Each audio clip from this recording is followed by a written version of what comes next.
রাজনীতিবিদ কিংবা ব্যবসায়ী আমলারা এখন বহুরূপী হয়ে সামনে আসছেন, যা সমস্যা হয়ে দাঁড়িয়েছে বলে মন্তব্য করেছেন সিটিজেন্স প্ল্যাটফর্মের আহ্বায়ক ডক্টর দেবপ্রিয় ভট্টাচার্য।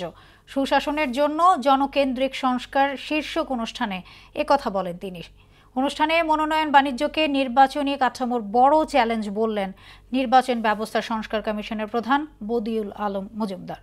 আরও জানাচ্ছেন ওবায়দুল হক মারুফ। সুশাসনের জন্য জনকেন্দ্রিক সংস্কার, সুবিধাবঞ্চিত জনগোষ্ঠীর আকাঙ্ক্ষা শীর্ষক সম্মেলনের আয়োজন করে এসডিজি বাস্তবায়নে নাগরিক প্ল্যাটফর্ম, যেখানে জুলাই বিপ্লব পরবর্তী রাষ্ট্র সংস্কারের নানা বিষয়ে উন্মুক্ত আলোচনা হয়।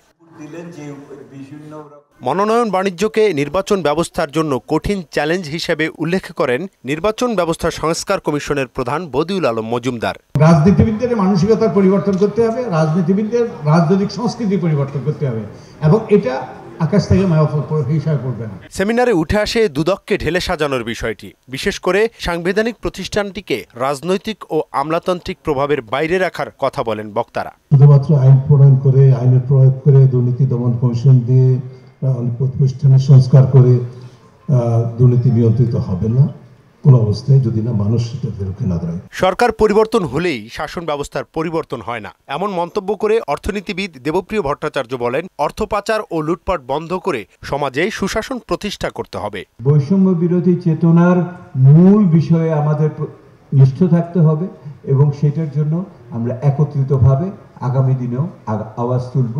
এই চেষ্টাটা, এই প্রতিজ্ঞাটা আমাদের আজকে নিতে হবে। স্থানীয় সরকারকে শক্তিশালী করার জন্য একটি স্বাধীন কমিশন গঠনেরও পরামর্শ দেন তিনি। আমার মন মতো পরিবর্তন হয়ে যাবে এটা যদি মনে করেন, তাহলে আমরা বোকার স্বর্গে বসবাস করি। ওবায়দুল হক মারুফ, মোহনা সংবাদ, ঢাকা।